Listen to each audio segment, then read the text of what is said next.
Baik, teman-teman sekalian, bismillahirrahmanirrahim. Assalamualaikum warahmatullahi wabarakatuh. Selamat malam peserta kelas menulis daring.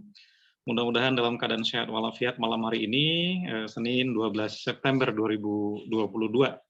Untuk sesi kelas ke-142 dengan topik yang sangat menarik malam hari ini, menelisik tradisi lisan dengan narasumber kita yang luar biasa, Ibu Eva Yenita Sam. Saya ingin menyapa Uni Eva dulu, saya memanggilnya Uni ya. Uni Eva, Assalamualaikum, selamat malam Uni. Ya, mikrofonnya Uni. Mikrofonnya, tes suara dulu. Ya, barangkali tidak usah pakai headset, Neva. Oke, cabut saja. Ya. Kedengaran? Oke, kedengaran ini. Selamat malam. Iya. Ini ya.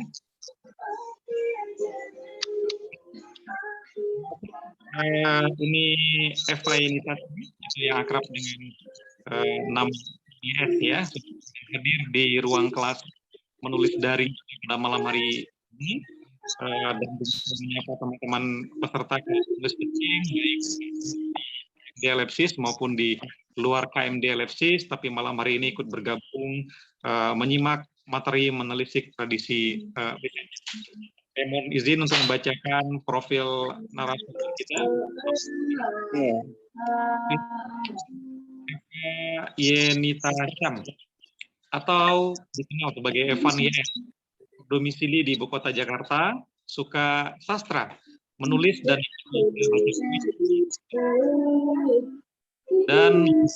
puisi di masuk di Malaysia. Dengan teater melangkah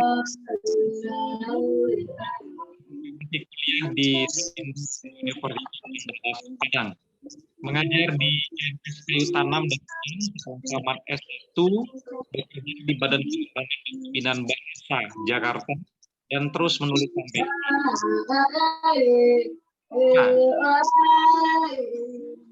perjalanan.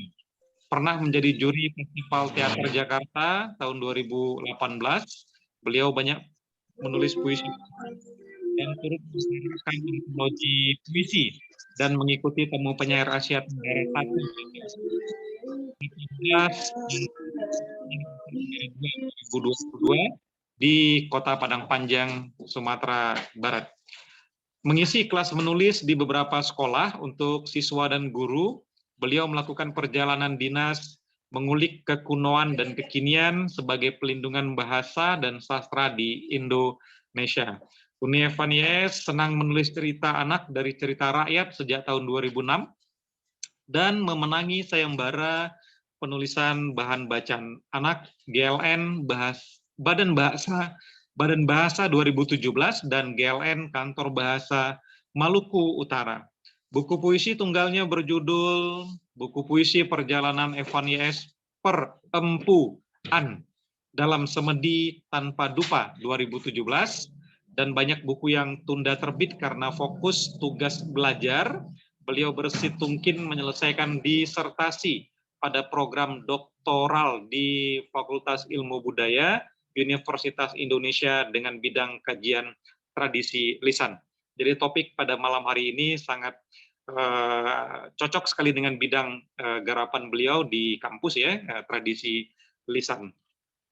Sebagai pengantar teman-teman, tradisi lisan yang disampaikan secara turun-temurun menjadi salah satu sumber ide dalam tulisan. Jadi banyak karya, baik puisi, cerpen, novel, dan lain sebagainya, banyak yang mengutip mengambil dari tradisi lisan. Konon di Indonesia terdapat sekitar 4.500-an lebih tradisi lisan yang memerlukan perlindungan dan dikhawatirkan punah, ditinggalkan karena arus globalisasi. Banyak cerita rakyat dan mitologi yang dikisahkan melalui tradisi lisan dan disampaikan melalui ucapan, pidato, nyanyian, petatah, petitih, pantun, nasihat, balada, dendang, lagu, dan lainnya. Dan tradisi lisan sebagai sumber ide tulisan ini sangat menarik kita diskusikan pada malam hari ini karena tradisi lisan merupakan salah satu sumber sejarah. Kekunoan dalam tradisi lisan yang diangkat pada kondisi kekinian berpeluang menciptakan kebaruan dan unik. Nah, jadi tema-tema yang berangkat dari tradisi-tradisi lisan ini, teman-teman peserta KMDA Lepsis, kalau garapannya menarik, baik, dia akan menjadi karya tulis yang luar biasa. Jadi penulis-penulis pemula tidak lagi bersentuhan dengan bintang, bulan, matahari yang cenderung pada karya-karya kamar, tapi beranilah keluar dari kamar, kemudian telusuri. Banyak sekali tradisi-tradisi lisan di sekitar kita yang bisa dipungut, dikutip menjadi ide karya sastra. Seperti apa sebenarnya tradisi lisan dalam garapan penelitian Uni Evan YS? Lebih kurang 30 menit ke depan, kita akan menyimak, mendengarkan pemaparan dari Uni Evan YS, semuanya tentang tradisi lisan, dan mudah-mudahan dari cerita-cerita Uni Evan nanti ada sesuatu yang menarik bisa kita pungut menjadi karya tulis di kelas ini. Waktu dan layar kita berikan kepada Uni Evan, dipersilakan. Terima kasih. Oke, terima kasih banyak. Assalamualaikum warahmatullahi wabarakatuh. Waalaikumsalam. Mungkin ya ininya kita sharing aja ya, sharing tentu saja dari latar gitu. Ya. Saya mau mulai itu dari latar gitu. Latar belakang saya itu sebenarnya kan memang sastra, tetapi kemudian di pekerjaan itu masuk ke ranah pelindungan gitu. Nah, di pelindungan itu ada bidang bahasa dan sastra. Nah, di bidang sastra ada tradisi lisan. Nah, kemudian melaksanakan pelindungan itu dengan melakukan revitalisasi, yaitu menghidupkan kembali tradisi-tradisi lisan yang ini khususkan ke tradisi lisan ya, tradisi lisan yang ada di seluruh Indonesia. Nah, jenisnya itu tentu saja dimulai dengan kajian dahulu. Semua dimulai dari kajian, yaitu namanya vitalitas sastra. Kita mau melihat apakah sastra itu, tradisi itu pantas untuk sudah punah atau belum, terus terancam punah atau tidak gitu. Nah, ini yang substansial banget gitu. Nah, terus setelah itu kita lakukanlah ini kalau sudah seharusnya direvitalisasi, kita revitalisasi. Nah, itu program-programnya itu dengan 3 tahap gitu. Setiap tahun itu ada untuk satu tradisi itu 3 tahap. Yang pertama itu ada tahap tentu saja riset ya. Kita harus ke daerah dulu ini dengan pemangku kepentingan terutama gitu, karena tradisi itu kan milik masyarakatnya gitu. Apalagi yang kita dari pusat itu tentu saja kita harus berurusan dulu dengan para pemangkunya, kemudian melihat dari hasil vitalitas itu juga gitu.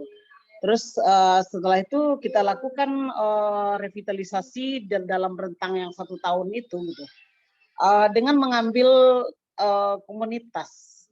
Ya taruhlah komunitas itu bisa jadi itu sebuah komunitas dalam kelompok masyarakat atau lebih banyak ke sekolah gitu. Nah, ini bagaimana pewarisan, kalau saya menyebutnya itu pewarisan, bagaimana tradisi itu diwariskan gitu. Oh iya, tradisi lisan itu tentu ada syarat gitu.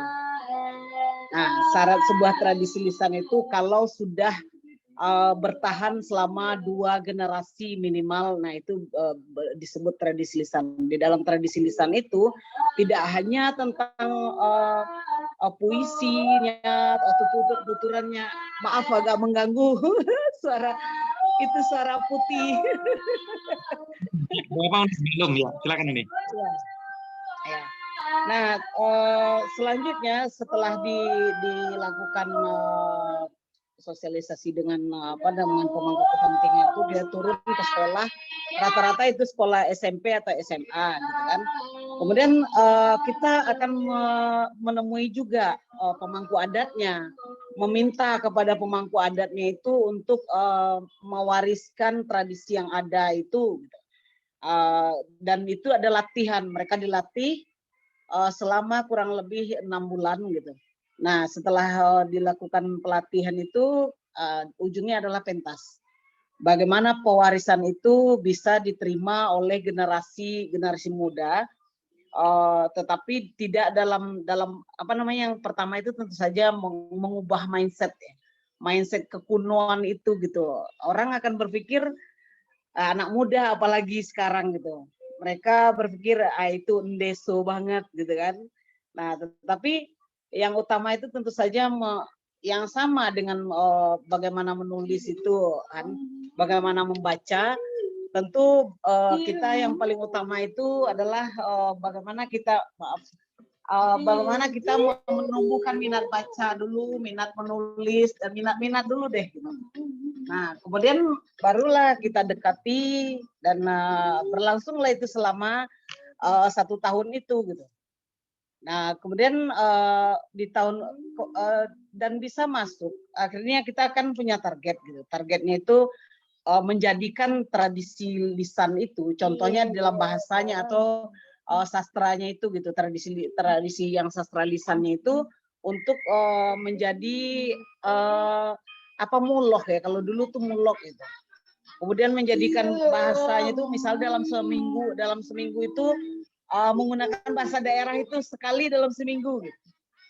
Nah, itu salah satunya gitu. Dan itu kemudian kita memiliki peta bahasa gitu dari seluruh Indonesia, itu kita bikinlah apa namanya, program membuat peta bahasa, kemudian akan dilihat bagaimana bahasa itu tumbuh dan berapa jumlah bahasanya, dan rencananya nanti untuk sastra juga akan dibuatkan gitu. Ya, apalagi kan kalau perjalanan itu kan substansi ya, itu kan persoal pekerjaan gitu. Tetapi yang menarik itu sebenarnya bukan pekerjaan itu gitu. Pekerjaan itu kan semua orang itu hanya rutinitas gitu. Sebuah rutinitas yang memang harus dikerjakan ini segala macam gitu. Yang apa namanya, yang Nifa jelaskan itu yang paling utama itu minat dulu gitu. Bagaimana menimbulkan minat, bagaimana mencintai apa yang kita kerjakan. Dan persoalan menulis itu juga sama. Kalau berniat menulis, kemudian ide-ide menulis itu bisa datang dari mana saja. Itu Soban pasti sudah sangat hafal lah ya tentang hal-hal yang begitu gitu. Dan kemudian dari tradisi lisan itu sendiri, kita tidak bahasa Minang, apa namanya, dalam pandangan orang Minangnya begini, kita bisa untuk mengambil ruhnya itu dari dalam diri kita sendiri gitu, dari sekeliling kita gitu. Ya, masih bisalah kita untuk indak minta angok keluar badan gitu. Nah, sangat banyak, terutama di Minang ini juga gitu. Minang ada seluruh Indonesia lah. Itu ada banyak tradisi lisan itu yang bisa dijadikan ide-ide menulis gitu. Menulis itu tidak hanya puisi gitu. Kita harus melihatnya, jangan membatasi diri pada puisi, pada prosa, novel dan segala macam. Tidak. Ada hal yang lebih yang lain juga gitu, seperti menulis esai, menulis fitur perjalanan gitu.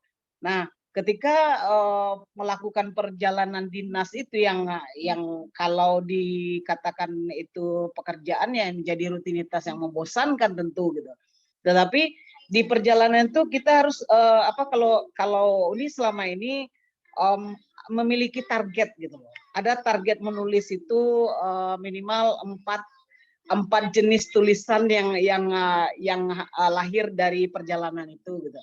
1 fitur perjalanan, yang kedua ada puisi, yang ketiga ada esai, kemudian ada artikel untuk jurnal gitu.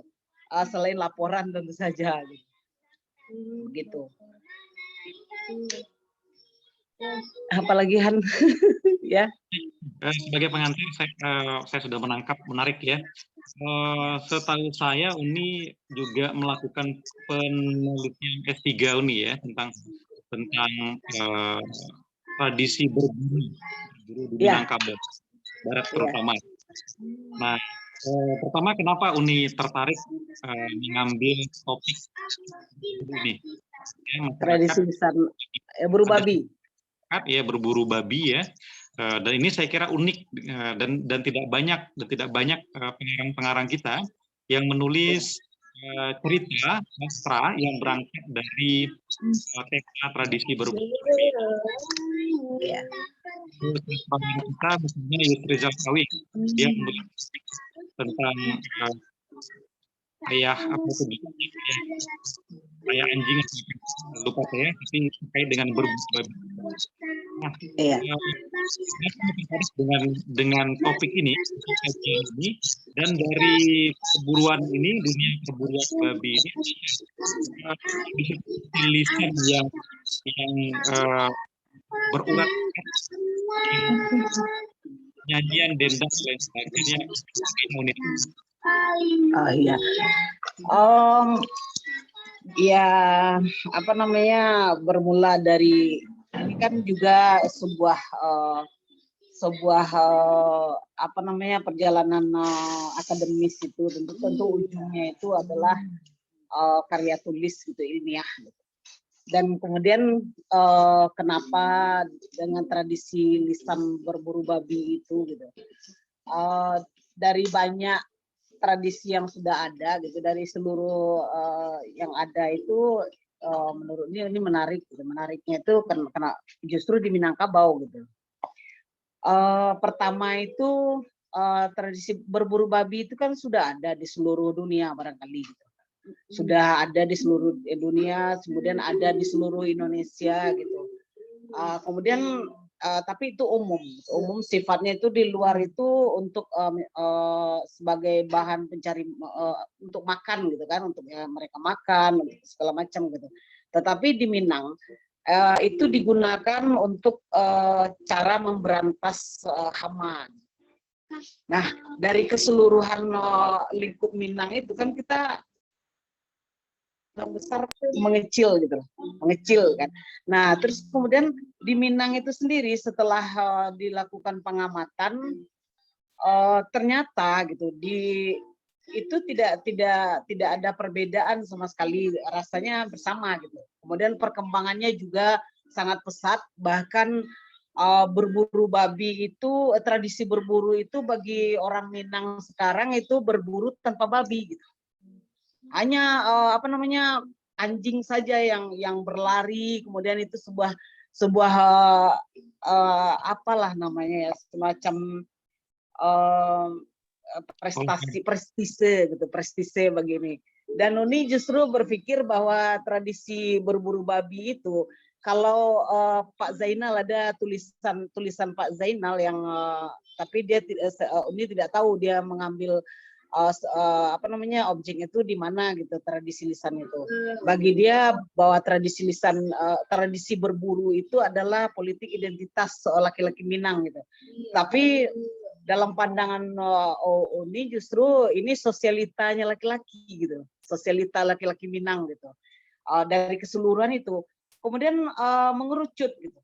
Ternyata di apa namanya, bahwa berburu babi itu tidak sebatas apa namanya, tidak sebatas candu atau permainan biasa gitu. Tetapi ini di daerah Pariaman gitu. Pariaman yang kabupatennya yang banyak yang pertanian itu gitu. Ternyata ada tradisi berburu babi itu yang perkembangannya justru memasuki ke ranah adat gitu, semakin menguat gitu. Kalau yang lain kan bisa itu akan punah atau akan bertahan dengan perkembangan yang lebih ini, yang seperti yang Uni jelaskan tadi, bahwa jadi buru marenten, buru balap, rally dan segala macam, kemudian menjadi ajang apa namanya, ajang bisnis gitu, ajang bisnis, kemudian memperjualbelikan anjing secara tidak apa namanya, tidak secara resmi. Kemudian di Facebook itu, di grup-grup Facebook yang ini juga Uni melihat bahwa itu anjing dijual dengan secara terbuka gitu. Kemudian harus dibatasi lagi gitu bahwa ini tidak jangan masuk ke ranah yang lebih ekstrim gitu karena belum waktunya gitu kan. Kenapa itu tradisi buru babi itu kan ada dua hewan yang digunakan itu yang dua-duanya secara keislaman itu kan hewan yang haram gitu dalam pandangan yang sesempitnya pikiran Uni di awal gitu. Nah, tapi ini nggak mau masuk ke ranah itu, tapi melihatnya secara ilmiah dan mengangkatnya bahwa ini ada yang harus diangkat. Gitu. Di sana gitu di Pariaman itu sebelum dilakukan perburuan itu turun ke Rimbo itu, mereka akan melakukan rundiang gitu. Nah, itu tradisi rundiang lapia namanya. Nah, di sana itu akan hadir pemangku adat, kemudian ada muncaknya dan wakil-wakil pemburu itu membicarakan tentang tentang menyambut tamu, kemudian evaluasi terhadap perburuan yang sebelumnya, kemudian perburuan yang akan datang. Jadi ini semacam musyawarah yang di dalamnya itu berkembang sikap saling menghargai, saling menghormati, kemudian bagaimana menerima tamu dan segala macam, dan itu menggunakan bahasa tuturannya itu pasambahan. Nah, ini yang dicoba untuk mengangkat dan mungkin apakah ini sebuah keuntungan atau justru kemalangan ya bahwa ternyata belum ada data yang Uni dapat di berbagai media itu, kemudian itu dengan tinjau pustaka itu belum ada yang menulis selain menulis buru babi hanya sebatas buru babinya. Dan ini mungkin untuk yang pertama kali gitu. Ya. Ya, baik, Neva, menarik ya, biasa. Jadi dalam berbudaya itu sebelum ini teman-teman di Minang di Sumatera Barat ya ada tradisi berburu babi. Berburu babi tujuannya positif untuk ya hama sebenarnya karena hama babi cukup nyaman gitu ya. Nah tadi Neva juga menyinggung soal apa namanya babi dan anjing yang haram, tapi kita tidak masuk ke itu. Tapi dari tradisi ini sudah berurat berakar turun temurun begitu. Ini sering sekali menjadi satu pesta kesenian kebudayaan bagi masyarakat setempat begitu. Nah dari peristiwa seperti ini menarik untuk dipungut menjadi ide-idenya. Jadi beberapa penulis juga mengambil di perburuan itu untuk cerpen. Saya belum melihat di novel puisi ada beberapa gitu ya. Sekarang ini teman-teman di daerah dari Aceh sampai Papua juga punya tradisi yang berbeda atau yang mirip. Nah, barangkali dalam forum ini bisa kita diskusikan ya. Memantik ide untuk karya di daring. Baik, Neva. Ya. Jadi di luar Sumatera Barat, Neva melihat seperti apa? Neva juga melakukan penelitian di. Iya, kenapa nggak suaranya nggak jelasan? Ya, di luar Sumatera Barat, Neva, selain di Minang, Sumatera Barat, Neva melihat tradisi lisannya seperti apa? Karena kalau di Sumatera Barat tadi ada sebenarnya nasib tradisi lisan itu hampir sama ya, mengalami kemunduran gitu, kepunahan itu. Makanya ada upaya dari Badan untuk melakukan pelindungan sastra tradisi lisan itu. Itu kan dipengaruhi oleh banyak hal, tidak hanya teknologi gitu. Sejak dari zaman dahulu ketika kita tidak berbicara dalam tataran ekstrim yang ini, tapi kita melihat bahwa perkembangan tradisi lisan itu justru mundurnya itu karena kemajuan tentu saja, kemudian masuknya agama baru ke daerah setempat juga sangat berpengaruh gitu. Seperti contohnya beberapa tradisi seperti di Gorontalo itu juga, atau di Minang sendiri lah, di Minang sendiri juga matinya tradisi itu justru karena ada beberapa hal yang dianggap gitu itu bertentangan dengan agama, misalnya dengan Islam yang masuk gitu. Nah, tetapi sejauh ini masih berlangsung tradisi-tradisi yang sudah disesuaikan gitu, yang disesuaikan dengan agama baru yang masuk itu.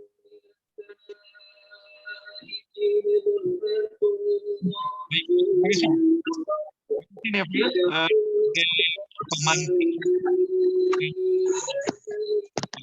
malam hari ini, ya, teman-teman, kita akan membuka sesi ya, atau mungkin pertanyaan di kolom komentar akan ingin ini nih. Baik, persilakan. Yang bocor di off kan ya, mikrofon Zoom yang bocor di off kan, jadi untuk kenyamanan bersama. Dipersilakan kepada teman-teman yang ingin mengajukan pertanyaan kepada narasumber kita pada malam hari ini.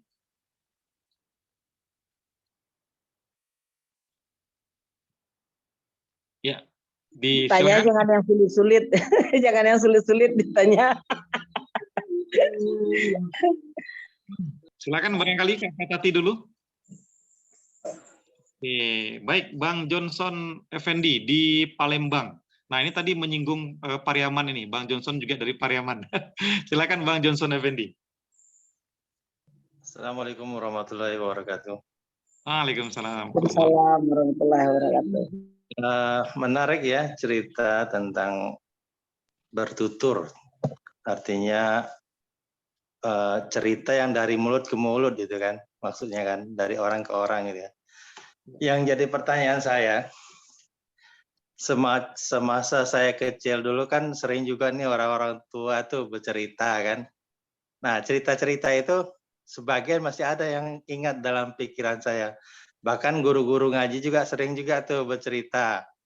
Yang jadi pertanyaannya, saat apabila cerita itu kita tuliskan atau dia berbentuk cerpen atau cerita pendek, apakah boleh tuh cerita itu kita buat atas nama kita? Karena cerita itu dari mulut ke mulut kita kenal. Seperti saya pernah dengar orang tua saya cerita dulu, dia ada kisah tentang burung taktun. Burung taktun itu ceritanya menarik tuh. Sebenarnya cerita itu tentang nasihat itu. Jadi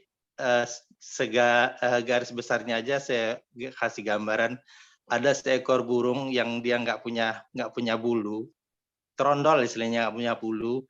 Dia sedih burung itu kan. Jadi pas itu kawan-kawannya dia lihat ini ada burung trondol. Jadi burung-burung yang lain tuh merasa iba. Baiklah katanya kita kasih aja burung ini yang trondol ini setiap kita 1 atau 2 helai bulu gitu.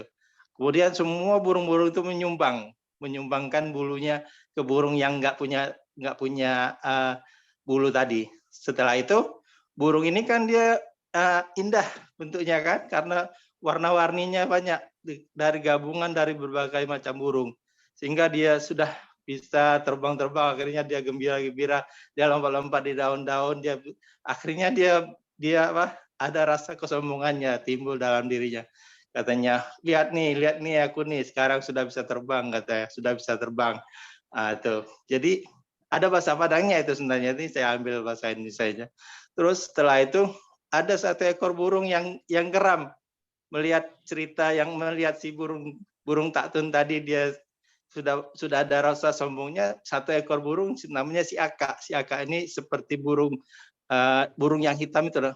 Burung apa nama kita? Burung hitam. Burung hitam itu dia marah, maka dikepakkannya lah sayapnya si Aka ini. Akhirnya rontok lagi burung si burung itu tadi, burung yang punya bulunya yang dapat kasihan tadi itu. Kalau bahasa Minangnya dibilang ya, santiang rangden katanya kayak gitu. Dia ada membanggakan dirinya, lihat aku ini katanya tadinya. Jadi si Aka ini akhirnya marah, dihentakkannya lah sayapnya akhirnya rontok lagi. Burungnya itu tadi nggak punya sayap. Terus dia bilang dia bilang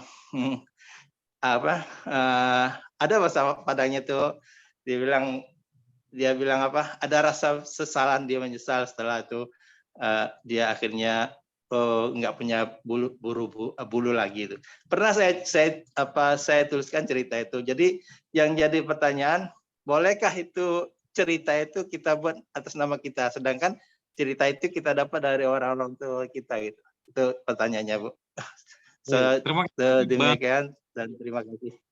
Ya, terima kasih Bang Ya. Johnson Fendi di Palembang. Walaupun di Palembang, Bang Johnson ini Uneva dari Pariaman ya. Nah, boleh tidak kita mengklaim karya yang kita tulis ulang dari sumber tradisi lisan tadi, karena nggak jelas siapa pengarangnya, kita hanya dengar dari mulut ke mulut tadi itu, kita klaim sebagai karya kita ketika kita tulis dengan gaya penceritaan kita gitu. Menurut Neva bagaimana?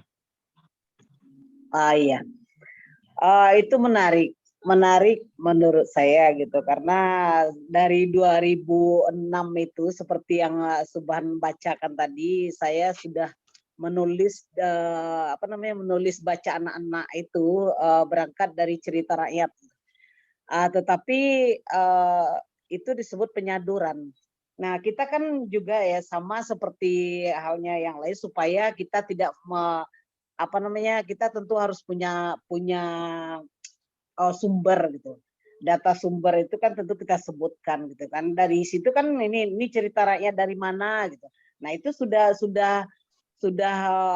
semacam referensi bahwa kita memang mengambilnya dari sana gitu. Dari cerita misalnya tentang burung tadi dari Pariaman misalnya kan. Nah, kemudian sudah menjadi cerita yang kita sadur, yang kita cerita, yang kita daur ulang gitu, untuk menjadi bacaan gitu misalnya. Itu tidak apa-apa Pak, itu boleh gitu. Dan kemudian saya jadi ingat bahwa di dalam tradisi lisan itu yang sebenarnya yang lebih ini adalah ingatan kolektif itu, ingatan kita seperti yang Pak Johnson bilang tadi. Bagaimana cerita-cerita di masa kecil itu ketika diceritakan orang tua ini dan segala macam. Nah, itu juga seperti saya ketika ke lapangan untuk data itu juga menemui orang-orang yang memiliki ingatan kolektif itu gitu. Dan kemudian di dalam tradisi lisan itu ada versi. Jadi setiap cerita itu kan tidak akan sama, itu variannya gitu. Tidak apa-apa kalau itu diceritakan ulang, kan tujuannya untuk hal yang baik ya Pak. Dan itu ide menulis tadi. Nah, ini kelasnya Subhan ini tradisi lisan sebagai ide menulis gitu. Saya malah selalu jatuh cinta dengan tradisi lisan itu gitu, begitu enak untuk didalami, lebih ditelisik lebih dalam. Semakin banyak kita menulis, semakin asik gitu. Dan kemudian kita bisa membawanya ke ranah mana kita hendak membawa gitu. Nah, kata orang gitu, bahwa mengalirlah seperti air gitu kan, dan sampai ke muara. Tetapi bagi saya mengalirlah seperti air, tetapi aku yang tentukan kemana hendak bermuara. Nah, seperti itu. Nah, contoh ya kan, kemudian kita bisa menulisnya seperti yang saya katakan, kita bisa menulisnya tidak hanya dalam bentuk puisi, tidak hanya dalam bentuk novel gitu. Dan saya pikir itu Subhan juga tentang Singgalang misalnya kan, itu juga berangkat dari cerita-cerita di waktu kecil gitu yang didengar. Kemudian saya juga baca di di kumpulan cerpennya Subhan tentang babi itu gitu loh, tentang anjing Bu ya. Judulnya saya lupa. Bagaimana kecanduan berburu itu juga ekstrim di dalam ceritanya Subhan itu. Nah, gitu. Kemudian bisa menulisnya dalam bentuk esai misalnya gitu. Nah, tetapi mungkin satu hal yang terpenting itu ketika kita menulis kan lakukanlah riset gitu. Nah, riset itu dilakukan dengan membaca. Orang yang menulis itu tidak mungkin bisa tanpa membaca. Nah, saya menyebutnya justru riset. Sama lah dengan peneliti, dia riset dulu gitu, kemudian mengolah datanya, kemudian menjadi tulisan gitu. Ya Ya, berangkat baik. dari yang kecil-kecil, yang dekat dengan diri sendiri itu lebih menarik gitu untuk ditulis. Gitu. Saya Ya. masih banyak saya masih ingat cerita-cerita orang-orang zaman dulu tuh, Bu. Ada lagi kisah burung yang dikurung, lama-lama dia ingin keluar, nah kan? Tapi ada tekniknya dia keluar, dia bercerita dialog dia sama pengasuhnya itu kan. Dia kasih ini saya kasih kesimpulannya aja. Kata burung yang di dalam sanggar tuh, Pak, Bapak setiap hari repot mengurus saya, ngasih saya makan dan ini saya. Baik Bapak lepaskan saya katanya, nanti saya bisa cari makan sendiri. Nah nanti Bapak pun nanti bisa saya kasih makan tiap hari. Saya nanti saya pergi ke laut cari ikan. Nah nanti Bapak nggak usah repot-repot ngurusin saya nanti yang ngurusin Bapak katanya. Itu cerita si burung tadi. Akhirnya iya pula kata yang si punya burung kan. Akhirnya dibukanya kandangnya dan dia lepas. Setelah lepas dia nggak kembali lagi. Nah, si burungnya itu. Nah, itulah jadi dari kesimpulan cerita itu apa dia bilang? Sesuatu barang yang telah lepas janganlah kau harap kembali lagi. Itu. Jadi mulut manis orang kan ada orang mulut manis dia cerita sebelum dia dapat dia pandai cerita. Nanti kamu saya kasih ini dan lain sebagainya. Tapi setelah dapat apa yang dia inginkan, dia lupa segala-galanya. Itu hikmah dari cerita. Banyak sebenarnya Bu. Kalau saya masih ingat cerita-cerita orang tua lama-lama tuh guru-guru ngaji kadang ada cerita juga gitu. Burung tatun tadi menarik tuh Bu, panjang cerita sebenarnya, cuma saya ambil ini aja kesimpulannya aja. Jadi artinya Bu boleh Pak, Bu ya kita tuliskan nama kita ya dalam cerita itu kita buat ini burung judulnya ini kita buat karya Johnson Effendi gitu boleh Bu? Boleh itu kan boleh, versi ya? kita bercerita kan ya Pak. Maksudnya kita menurut saya gitu, saya pernah mengisi kelas jadi dosen tamu di Universitas Borneo dulu gitu. Bagaimana menggunakan bahan cerita rakyat itu terutama untuk mata pelajaran tidak hanya bahasa Indonesia tapi juga bahasa Inggris gitu. Yang paling utama di dalam penyaduran itu jangan pernah mengganti nama tokoh gitu. Terus kemudian nama tempat gitu. Kalau alur ya oke lah boleh gitu. Dan kemudian saya justru lebih banyak begini Pak, yang cerita-cerita yang saya tulis itu yang berangkat dari cerita rakyat itu memulainya itu kan yang paling ini kan kita harus tulisan kita harus menarik dulu gitu. Nah, tidak menceritakan oh begini-gini, tapi memulainya masuknya dengan pola seperti apa gitu kan. Nah, ya kalau hanya bercerita misalnya saya pernah bercerita tentang tabui di Pariaman begitu, hoyak tabui di Pariaman contohnya. Itu kan kalau secara ini kan biasa aja ya hoyak tabui karena ini. Tetapi justru bagaimana kita mengcombine untuk baca anak-anak itu gitu.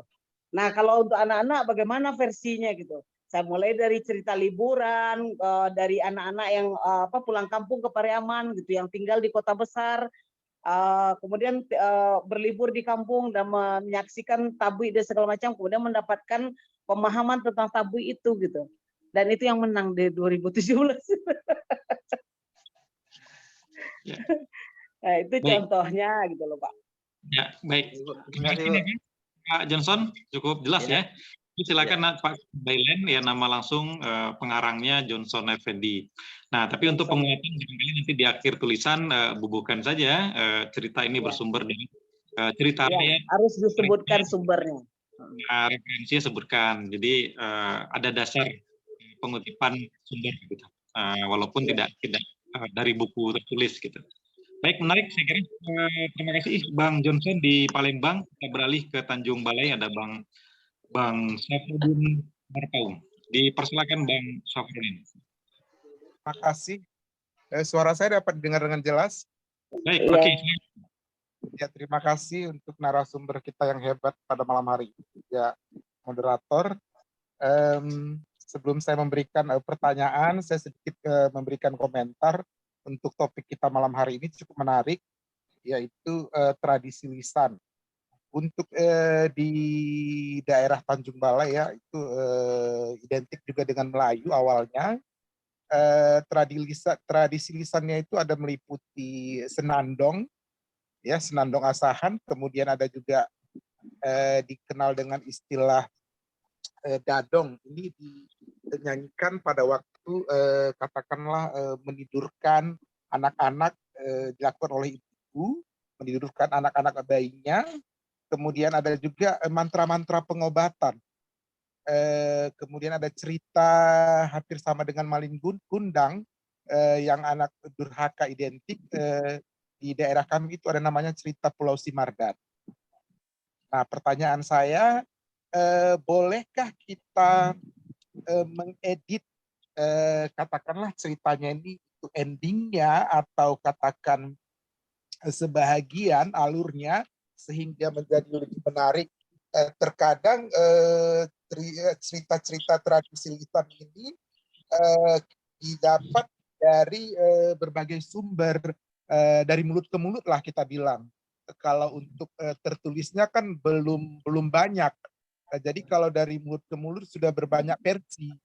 Jadi boleh nggak kita edit sesuai dengan katakanlah tuntutan saat ini gitu, lebih menarik kalau dia misalnya cerita anak. Kemudian yang kedua, jika dibuat dalam bentuk research ilmiah, bagaimana kita membuat referensinya ini atau sumbernya ini? Karena dia kan berupa dari mulut ke mulut. Apakah kita tuliskan wawancara dengan tokoh ini atau bagaimana? Mohon diberikan pencerahan. Terima kasih. Baik, terima kasih Bang Safarudin Marpaung di Tanjung Balai, Sumatera Utara. Ini menarik, Uni. Boleh tidak dari cerita-cerita ayat yang ada, kita mengedit alur dan endingnya melalui secara kontemporer ya. Misalnya di Minang ada Malin Kundang yang durhaka kepada ibu, ibunya dibalikan durhaka kepada anaknya, gitu ya. Boleh. Silakan. Oh ya, persoalan mengedit tadi. Selamat malam Pak Tanjung Balai. Ini kita boleh kan sesuai dengan kepentingan tulisan nih, atau seperti yang saya sampaikan tadi, ini siapa yang mengkonsumsinya gitu. Kalau anak-anak tentu dengan versinya gitu anak-anak, karena banyak dari cerita-cerita rakyat kita itu yang jenisnya itu kalau durhaka sini kan ada yang semacam incest gitu kan, itu tuh tidak boleh gitu. Ada hal-hal batasan-batasan gitu. Ada yang namanya kekerasan verbal, kekerasan ini yang tidak boleh dituliskan gitu. Tapi kita mencari cara bagaimana ini cerita itu bisa sampai gitu. Nah, ya tidak apa-apa mengedit dan kemudian sepanjang itu tidak keluar atau tidak hilang ruh ceritanya itu, Pak.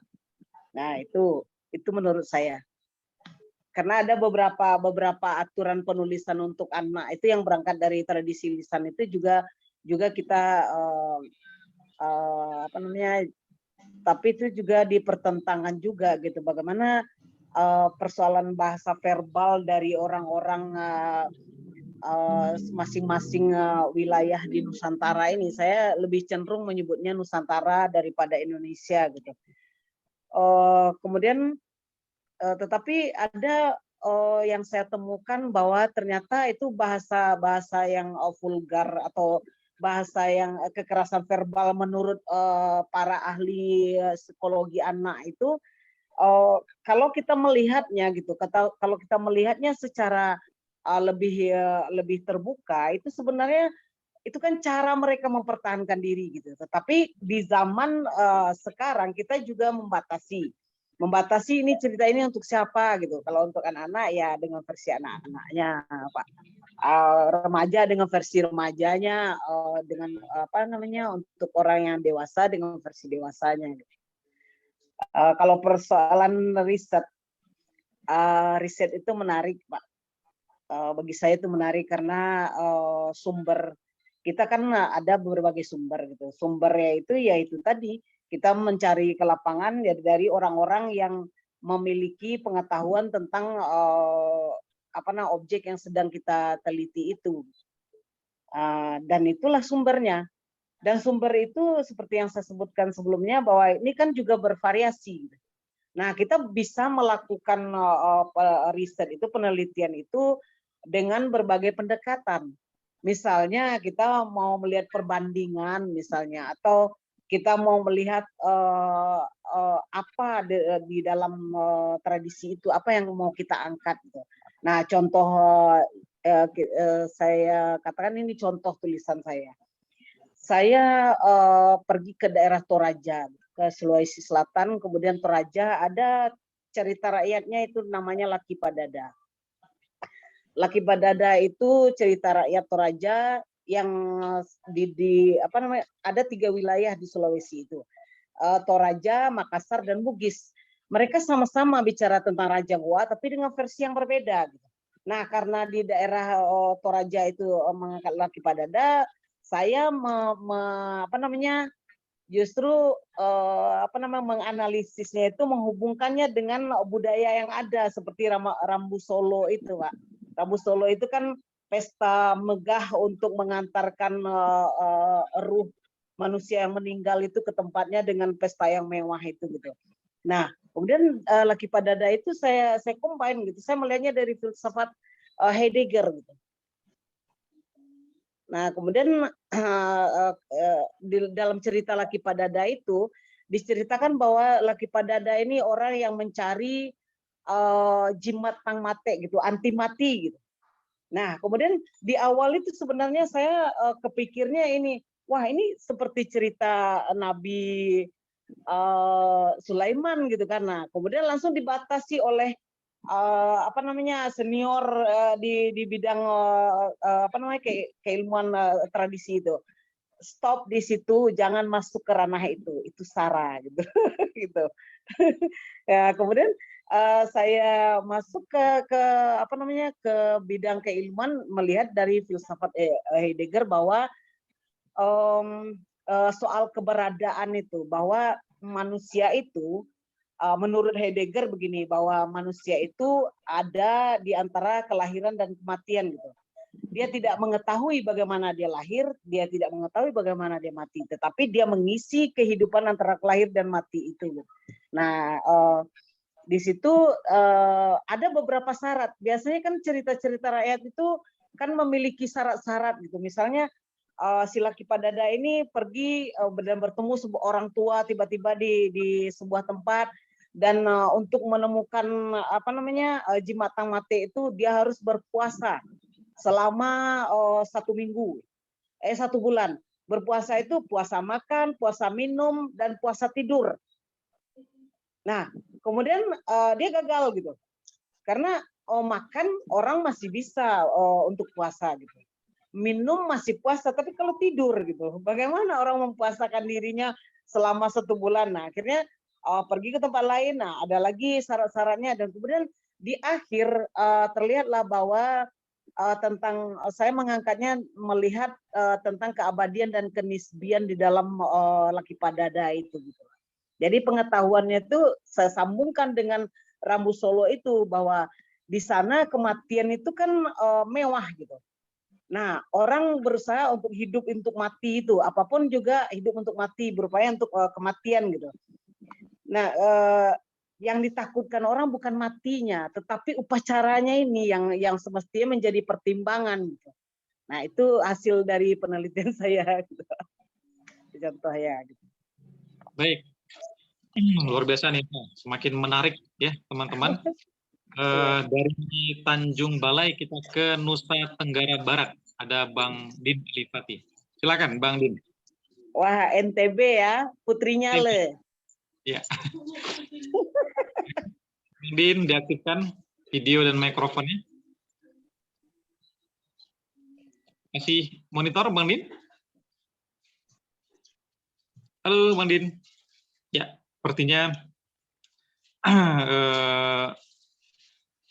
terlempar barangkali. Kita ke Malang, Jawa Timur. Ada Kak Riami.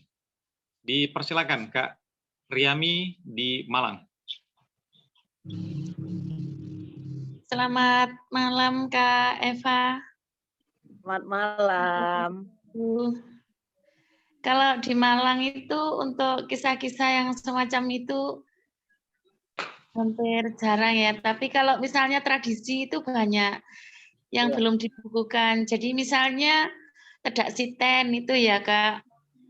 Kalau misalnya 7 bulanan bayi itu kan dimasukkan kurungan, dimantra-mantrai itu, apakah boleh semacam itu dibuat cerita ya? Kemudian itu saya tulis dengan nama saya seperti Bang Johnson tadi. Itu yang pertama. Kemudian juga ada kalau misalnya pas hamil itu ya ada tradisi apa pecah kelapa, kemudian dibuatkan semacam apa? Di sini tuh dikatakan rujak gobet gitu Kak. Terus ada yang ngasih uang gitu untuk acara bancaannya itu. Tapi kalau kisah-kisah yang seperti kalau orang-orang Sumatera Barat itu kan banyak ya Kak kisah-kisah yang seperti itu. Di Malang ya tradisi itu saja. Itu yang pertama. Terus yang kedua Kak, misalnya saya membaca cerita yang tadinya itu lisan itu sudah dibukukan. Kalau kita misalnya ubah alurnya, ubah apa ya kalau di dalam film itu kan ada ya film apa itu dijadikan modern itu ya film-film kerajaan. Kalau misalnya itu diubah menjadi kisah-kisah fantasi itu boleh nggak Kak? Apakah itu termasuk plagiasi ruh atau bagaimana? Saya belum pernah nulis yang semacam itu, Kak. Terima kasih. Baik, terima kasih Kak Riami di Malang. Silakan Buni Eva. Oh iya, salam Kak Riami. Ya, ini menarik. Satu hal dulu yang perlu kembali kita tekankan ya, seperti yang dijelaskan Subhan, bahwa tradisi lisan itu tidak hanya cerita rakyat, sangat banyak, dan pertunjukan juga termasuk seperti yang Kak Riami jelaskan tadi. Juga tentang kuliner. Ada kuliner seperti yang dari Pak dari Tanjung Balai tadi juga bilang bahwa ada tradisi-tradisi yang apa namanya tidak hanya cerita rakyat gitu, tetapi juga tradisi makan bersama, tradisi apa namanya turun mandi ya istilahnya itu. Nah di dalam tradisi lisan sebenarnya ada beberapa tradisi atau cerita itu sudah dikumpulkan menjadi motif-motif gitu. Misalnya nih cerita yang berbicara tentang anak durhaka sudah ada yang menulis untuk seluruh Nusantara itu sudah sekian berapa banyak gitu. Terus kemudian cerita yang bermotif atau bertema Panji misalnya itu juga sudah ada. Kemudian yang bertema Oedipus kompleks juga ada gitu. Terus kemudian yang bertema si Pandir, nah juga ada. Nah kemudian Kak Riami, yang penting kita pahami dan kita tekankan bahwa ada pakem. Di setiap tradisi itu ada pakem namanya. Pakem yang memang tidak bisa diubah dan ada yang bisa diubah gitu. Tetapi kalau kita bicara pakem kan ada tradisi itu yang profan dan ada yang sakral gitu. Kalau untuk yang sakral kan tidak bisa diubah, tetapi kita bisa menjadikan sumber menulis itu kita menceritakan tentang apa namanya tradisi yang sakral itu dengan versi kita menjelaskan gitu. Seperti itu. Iya, jenisnya pertunjukan tradisi mungkin yang disebut Kak Riami tadi. Masih Ya. ada? Ya, baik. Buni Eva minum kopi atau sambil minum teh dulu. Nah, oh iya Kak Riami itu boleh dituliskan atas nama kita karena memang kita yang menulis. Gitu.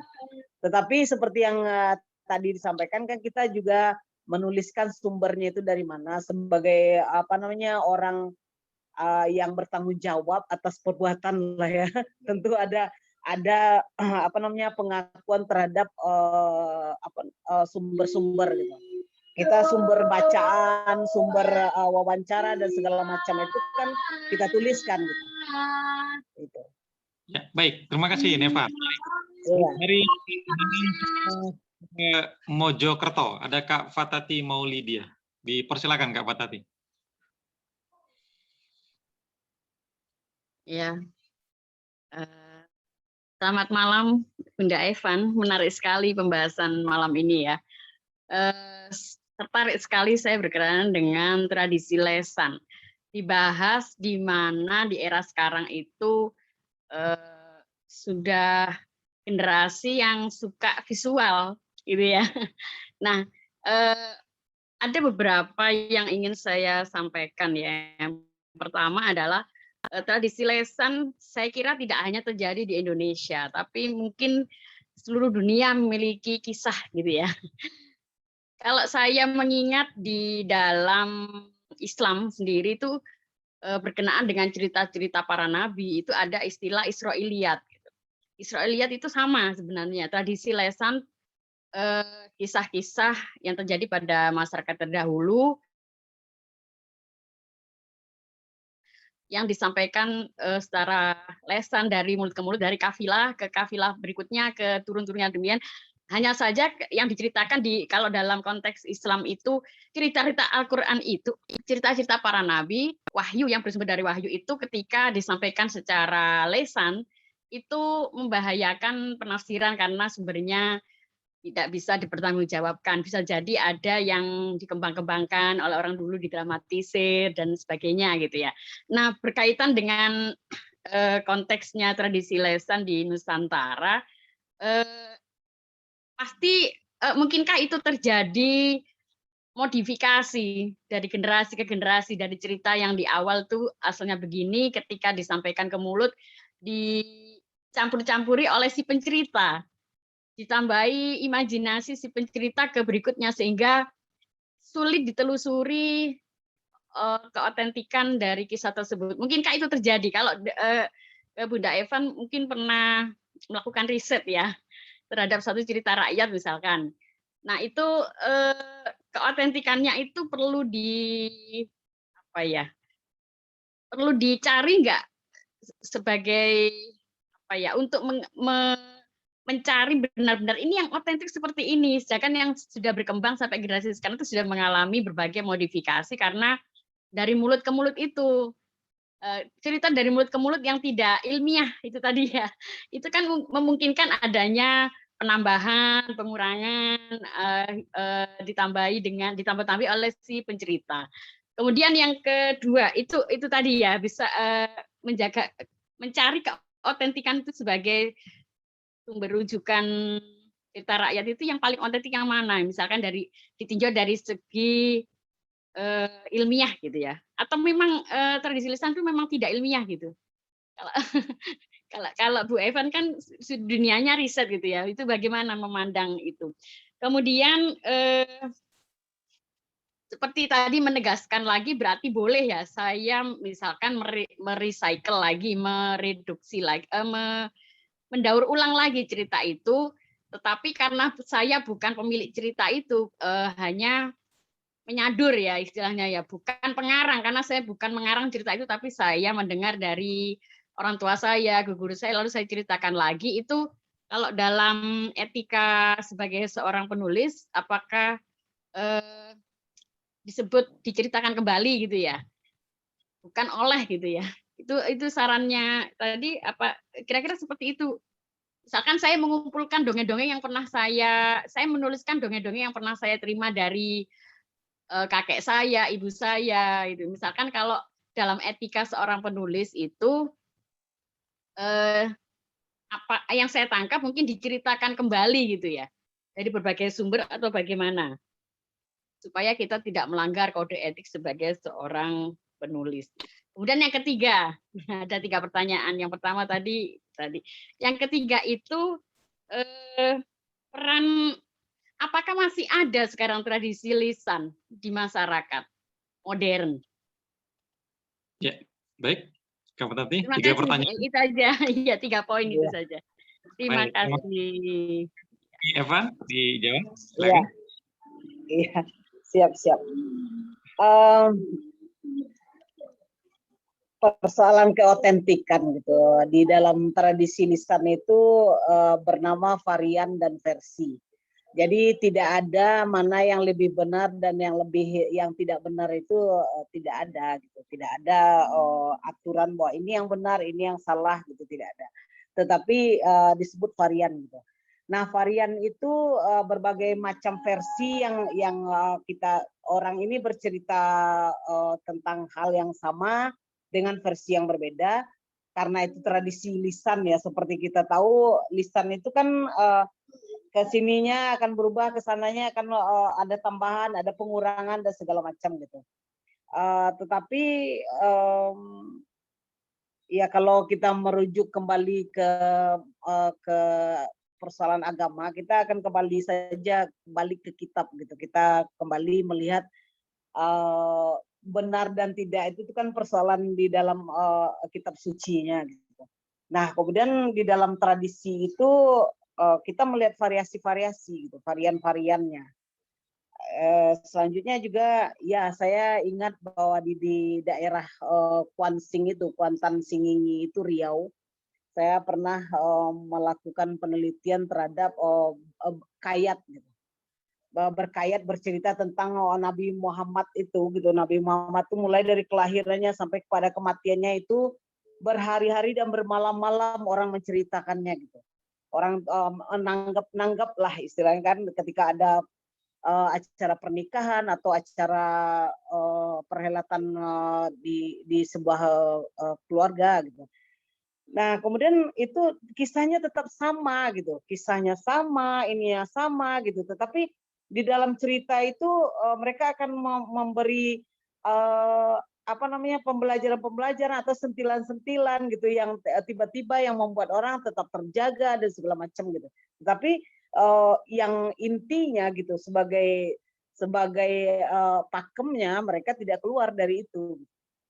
Nah, itu kemudian persoalan boleh tidak ini saya lupa ini apakah pertanyaannya pembahasan dari Kak Riami tadi atau ini tentang tradisi itu ketika dialihkan ke hal yang lain gitu. Nah, itu kalau di dalam ininya itu alih wahana gitu. Karena memang tradisi lisan itu masih ada sampai sekarang gitu. Tetapi ketika tradisi lisan itu dibukukan, dia menjadi tradisi tulis.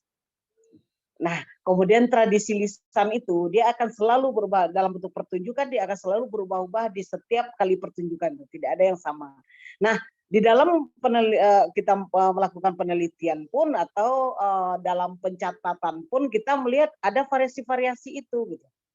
Ada perbedaan-perbedaan, ada yang sama, ada yang perbedaan dan itu sah-sah saja gitu. Karena itu pertunjukan spontan yang dilakukan. Jadi tidak ada yang otentik itu tidak ada.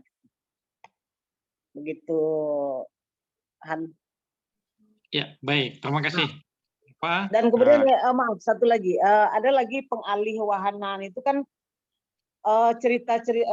tradisi lisan itu gitu, tradisi rakyat baik pertunjukan atau cerita rakyat itu dilakukan alih wahana itu dengan ke media lain gitu, seperti animasi. Nah, itu salah satu bentuk selain kepenulisan. Sebenarnya tradisi lisan yang dituliskan itu juga alih wahana gitu. Mengalih wahanakan dari lisan ke tulisan. Kemudian dari lisan ke media yang lain seperti bentuk digital gitu kan, berbentuk animasi itu tadi gitu. Dan kemudian juga sekarang saya juga sedang berupaya membuat pengembangan tradisi itu ke film gitu. Tidak hanya sebatas dokumenter, yang ada itu kan dokumenter ya. Selama ini dokumenter gitu, dokumenter. Nah, sekarang mencoba untuk membuatnya itu ke film layar lebar yang ditonton di bioskop dan diikutkan di festival film di Prancis gitu. Entahlah nantinya gitu. Ya. Baik, Silakan. ini luar biasa ya.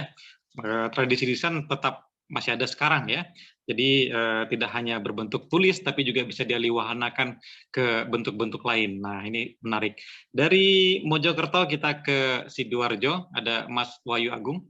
Dipersilakan, Mas Wahyu.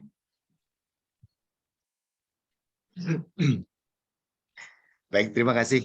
Assalamualaikum, Mas Subhan. Terima kasih, Mas Wahyu. Ini baru nampak gambarnya. Sebelumnya tidak. Ya. Silakan, Mas. Terima kasih, Mas Subhan. Salam kenal, Kak Eva. Salam kembali. Terima kasih. Iya, saya Wahyu dari Sidoarjo. Kak, sedikit tadi di awal Kak Eva sempat jinggung Heidegger ya. Kalau nggak salah filsuf dari Jerman. Mohon koreksi kalau salah, Kak Eva. Nah, memang kalau tradisi lisan ini nanti yang ujung-ujungnya kita larikan menjadi tulisan dan ujung-ujungnya menjadi sebuah ya tulisan ya, bisa cerpen, bisa novel. Itu kata filsuf, novel itu bisa mencerdaskan. Nah, kalau kita kaitkan dengan topik yang sedang kita bahas hari ini, lisan yang kita kaitkan dengan keseharian kita, dengan tradisi kita, dengan ya adat istiadat kita ya, kalau nggak salah ya Kak ya. Kayaknya lewat media ini, mumpung Kak Eva berada di lingkungan Dikbud ya, nggak ada salahnya perlu ada simposium atau seminar untuk menggali filsafat Nusantara ya barangkali ya, supaya kita itu tidak usah terlalu harus Aristoteles, Heidegger, Hypermaster kayak gitu ya. Padahal kita banyak ahli-ahli filsafat di Indonesia ini. Mereka rata-rata ya seperti kita ketahui ya, ada yang filsafat Islam, ada filsafat dari Yunani dan sebagainya. Pertanyaannya kapan sih kita punya filsafat sendiri? Padahal khasanah kekayaan budaya kita, khasanah kekayaan adat istiadat kita itu sangat banyak, ribuan bahkan mungkin jutaan. Kalau saya ingat beberapa waktu yang lalu, beberapa tahun yang lalu kan ada seorang tokoh dari Aceh itu ya Kak ya, yang suka storytelling ya, berkisah di TV yang pakai animasi wayang-wayangan itu. Nah itu kan menarik itu. Iya, Entoh ya. Nah ini yang seperti itu kayaknya memang kalau saya berpendapat sudah saatnya kita besarkan lagi, setidak-tidaknya itu mengurangi jam anak-anak kita itu terlalu sibuk dengan HP ya, dengan gadget ya. Memang mereka ribuan jutaan, tapi kan maya. Nah kalau orang tua kita ini ya seperti kita, seperti saya, tidak dibekali dengan cerita-cerita lesan seperti itu ya nggak punya bahan buat cerita sama anak-anak gitu. Akhirnya karena anak-anak nggak diceritain ya akhirnya larinya ke HP. Mohon maaf, mohon koreksi kalau saya salah. Jadi saya pikir itu satu hal yang ingin saya tanyakan, Kak Eva. Gini, menurut teori, kalau kita ngobrol sama milenial itu tidak terlalu suka diceritain masa lalu, tapi dia lebih suka diceritain masa depan. Nah, ketika kita menceritakan dengan media lisan ini hal-hal masa lalu, apalagi kalau keterbatasan sumber referensi yang kita miliki ya, memang ya, yang kita sampaikan sih maunya yang ada kandungan-kandungan value. Namun kalau kita nggak punya referensi yang cukup kuat, kan akhirnya value menurut diri kita, kan seperti itu, yang belum tentu pas untuk anak-anak atau remaja zaman sekarang. Mohon penjelasan Kak Eva. Terima kasih.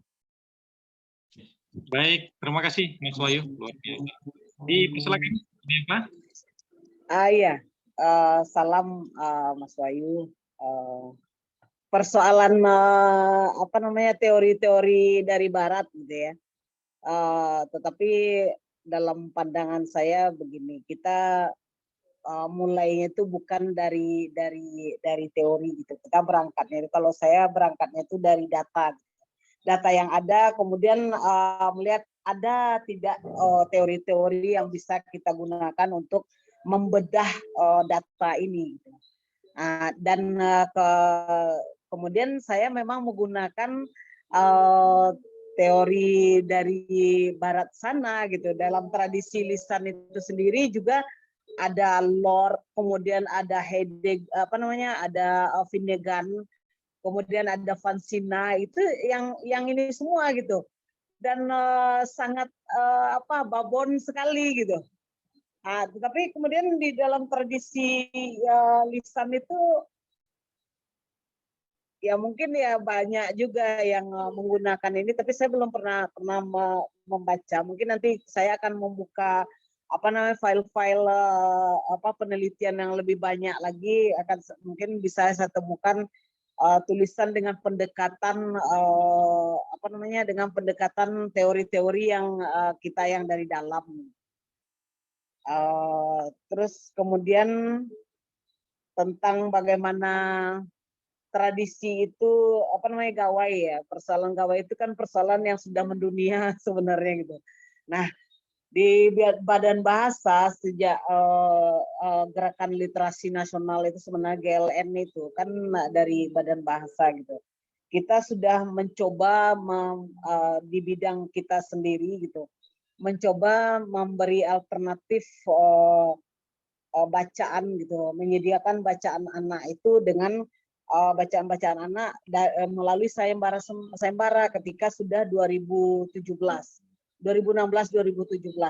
Kalau sebelumnya itu kami mengemasnya itu di dalam bentuk penyaduran.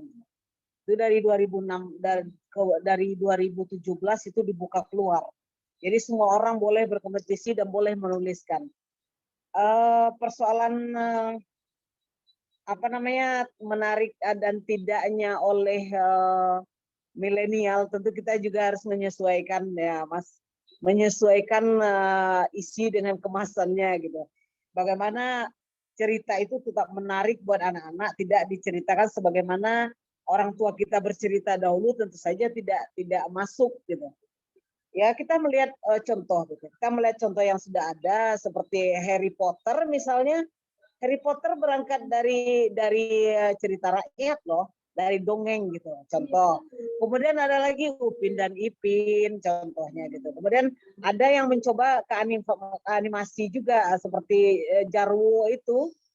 Nah itu kan juga sama gitu.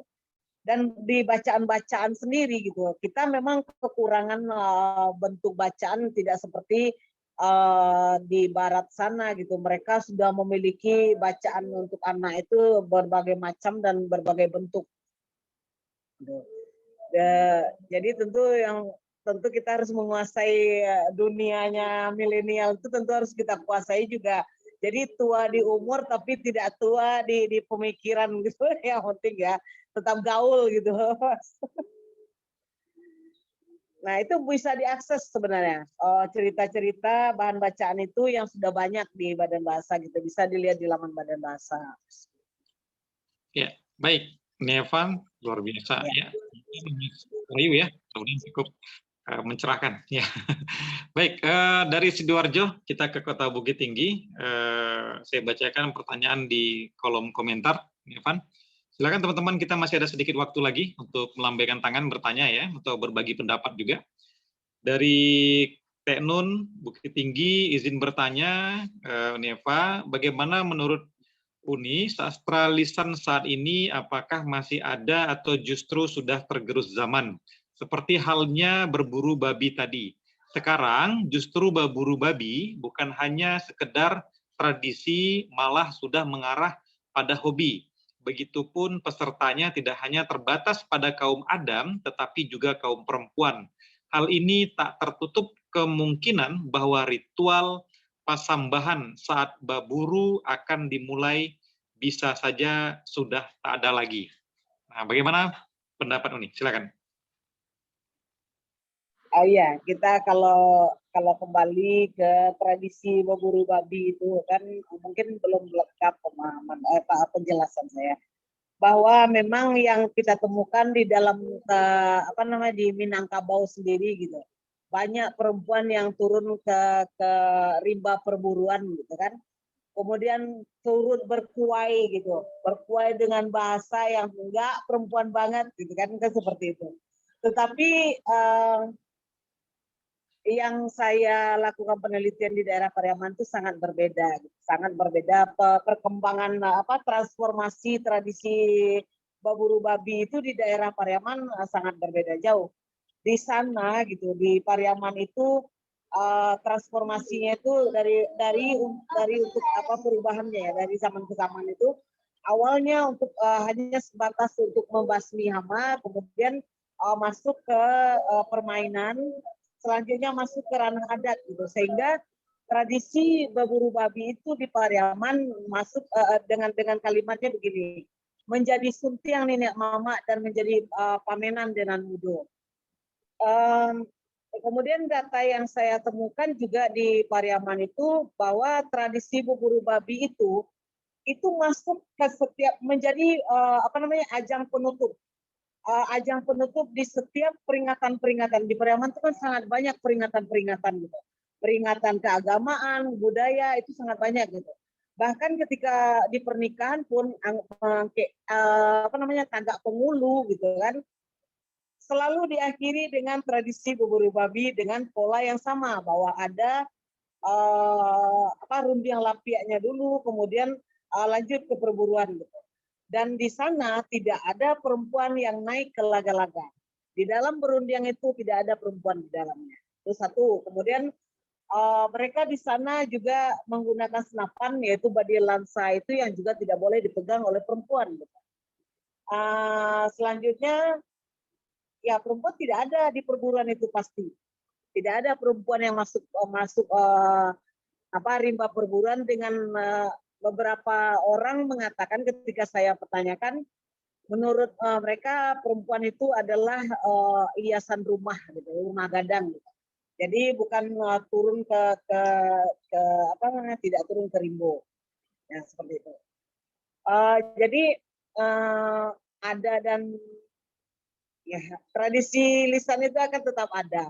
Tetapi sepanjang ini untuk Minangkabau terutama gitu, karena tradisi lisan kita sangat berkembang pesat dan tertinggal melampaui tradisi tulis kita. Gitu. Nah, dengan kabanya itu gitu, kaba orang dikabakan duto orang muda satu. Nah, kemudian juga dari kaba sendiri, maaf Sobat, dari kaba sendiri misalnya kita juga bisa mengangkatnya menjadi sebuah ide menulis gitu. Bagaimana tidak hanya kita melihat bahwa cerita Malin Kundang saja yang menarik, kemudian bagaimana jika didekonstruksi gitu. Nah, didekonstruksi cerita Malin Kundang itu tidak hanya sebatas itu, tapi ada lagi tentang cerita Siti Baheram contohnya ketika orang yang membunuh anaknya gitu. Ya kan, dan kemudian kemarin juga saya dapat tentang Lareh Simawang itu loh kan. Lareh Simawang itu ada beberapa ini tentang Lareh Simawang itu gini. Lareh Simawang itu kan kaba ya, kaba yang dikabarkan gitu. Itu mungkin kemungkinan itu di zaman kolonial. Tetapi di dalam ini sudah ada percampuran gitu.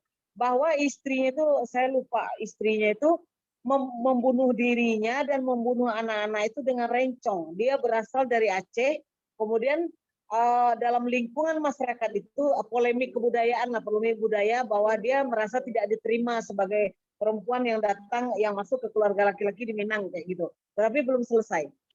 Saya belum selesai menelitinya. Nah itu juga ide menarik untuk ditulis gitu. Apakah juga bisa kita tuliskan dalam bentuk novel? Bisa. Karena kan kita mengambil ruhnya itu ide cerita. kita tidak menuliskan cerita itu gitu.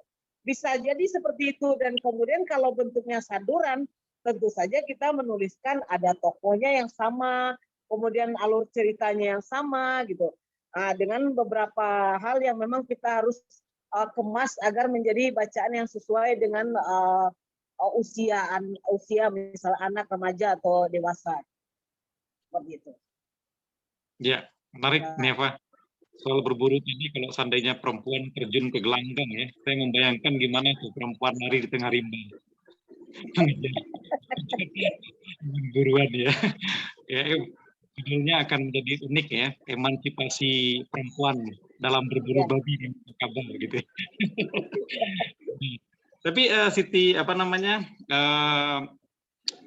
Lare Simawang tadi kalau Uni sebutkan dari Aceh, saya baca dalam Hamka dia dari Jawa, Neva, dari Jawa. Jadi ya barangkali ada dua versi ya, dari Aceh atau dari Jawa. Tapi Hamka menulis dari Jawa. Baik, terima kasih teman-teman, luar biasa. Kita sudah berada di penghujung kelas ya, tapi saya undang dari Sijunjung, ada Kak Putri Andam Dewi, dipersilakan kan mikrofon dan videonya. Ya, terima kasih udah Subhan. Mohon maaf telat lagi masuknya, tapi tetap berpartisipasi. Begini, saya melihat saya sangat sangat tertarik sekali ini dengan tradisi lisan. Soalnya bukankah ini sama dengan waktu kecil kita didongengin gitu ya. Terus yang ingin saya mungkin saran dan bisa jadi juga berupa pertanyaan ini Dasubhan.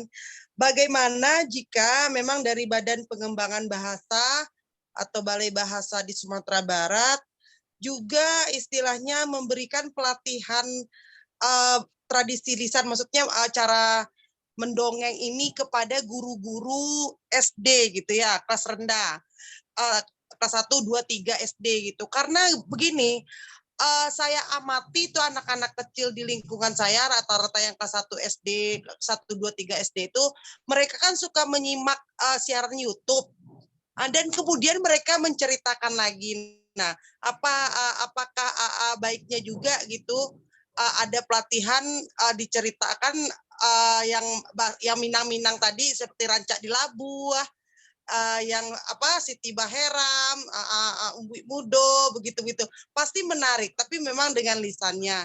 Mungkin seperti itu. Jadi tidak hanya ke kitanya, bagaimana memang dimulai lagi ke guru-gurunya gitu, Ibu Evan. Pasti menarik, karena di setiap tahun saya lihat di Dinas Kearsipan itu ada program untuk anak SD itu lomba bercerita, Bu. Anak-anak tuh sangat antusias dan pernah dulu 4 tahun ke belakang memang diminta jadi juri. Kebetulan saya ini guru bahasa Indonesia. Ya, baik. Demikian saja Bu Evan, terima kasih. Daskan ya. Terima kasih. Wassalamualaikum warahmatullahi wabarakatuh. Waalaikumsalam warahmatullahi wabarakatuh. Terima kasih di Sijunjung ya, ini menarik. Neva, ada harapan ke instansi Neva termasuk Balai Bahasa untuk memperbanyak ya sayembara lomba-lomba tradisi lisan. Silakan nih. Saran nanti disampaikan kepada penentu kebijakan. Makasih. Ya. Baik. Ya, jadi untuk di Sumatera Barat, Uni Puan itu lumayan banyak ya lomba-lomba mendongeng, lomba-lomba bercerita, dan pendongeng-pendongeng kita juga cukup banyak gitu, cukup banyak. Barangkali ini tradisi yang terus perlu sayembara lomba-lombanya perlu terus digalakkan. Tidak hanya di Balai Bahasa dan Kementerian saja, tapi juga di sekolah-sekolahnya ya, di sekolah sendiri digagas juga. Iya Han sedikit Han. Persoalan yang barusan gitu. Uni jadi ingat ketika mau mengisi kelas ada guru gitu, gurunya guru bahasa Inggris meminta untuk mengisi kelas, kemudian sebagaimana biasa lah tentu kita juga harus tahu mau yang dibutuhkan itu apa dan segala macam. Kemudian beliau menjelaskan bahwa anak-anak ini tidak mau membaca gitu. Kemudian susah sekali ini membaca dan segala macam. Nah, ini kan ranah literasi ya. Jadi Kemudian saya tanya gitu, kenapa tidak berhasil membaca? Kemudian ada program yang membaca 15 menit pertama itu gitu ya kan ya Bu? Iya. Juga mereka tidak berhasil, menurut gurunya itu tidak berhasil dilakukan gitu. Nah, Iya. bagaimana caranya gitu kan? Kemudian saya tanya dulu, karena sebelum kita mencari solusinya itu kan kita juga tahu datanya dulu gitu. Kemudian saya tanya kepada guru itu. Nah, oke, untuk membaca 15 menit di pertama itu, ketika anak membaca itu ibu berada di mana gitu, gurunya berada di mana, saya tanya gitu kan. Kemudian dia jawab, ya kami ya berada di ruangan guru. Nah, ini satu persoalan gitu. Ini satu persoalan. Kemudian yang kedua, saya tanya lagi, ketika anak-anak itu bercerita, apakah itu didampingi atau ditentukan gitu, bacaan mereka ditentukankah gitu kan? Kemudian dijawablah ditentukan. Nah, ini masalah kedua gitu. Nah, yang ketiga, saya tanya lagi kemudian, apakah guru juga membaca ketika mau memberi tugas kepada muridnya untuk membaca, gurunya membaca tidak gitu. Ternyata tidak. Jadi ada 3 masalah gitu. 3 masalah. Oke, kita di sini saja dulu Bu. 3 dulu deh. Yang pertama bagi saya membaca itu ketika kita membuat orang itu untuk berminat, sama halnya dengan membuat orang jatuh cinta gitu. Bagaimana mereka tidak perlulah kita menginginkan, oh dia harus begini, target banyak, tetapi buatlah mereka jatuh cinta dahulu, kemudian untuk selanjutnya kaji menurun, kata orang Minang. Gitu. Sesuatu yang kita cintai, tentu kita akan meminati setelah itu gitu. Dan ketika kita menyuruh anak gitu, bagi saya begini, saya ketika kita menyuruh anak untuk sholat gitu, kemudian kita nggak sholat, apakah itu bisa? Itu yang paling sederhananya gitu. Kemudian tidak ada reward dari gurunya itu. Ketika mereka membaca, ya sudah gitu. Coba ditukar polanya, tidak membaca semuanya membaca, kemudian yang dibaca itu buku pelajaran pula. Aduh, itu kan enggak banget gitu, ketika orang sama dengan pelajaran matematika yang anak-anak menjadi semacam hantu bagi anak-anak gitu. Tapi sebenarnya itu menyenangkan.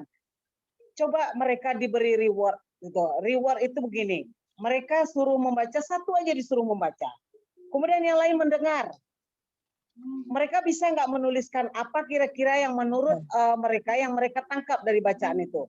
Kemudian beri reward bahwa siapa yang menulis akan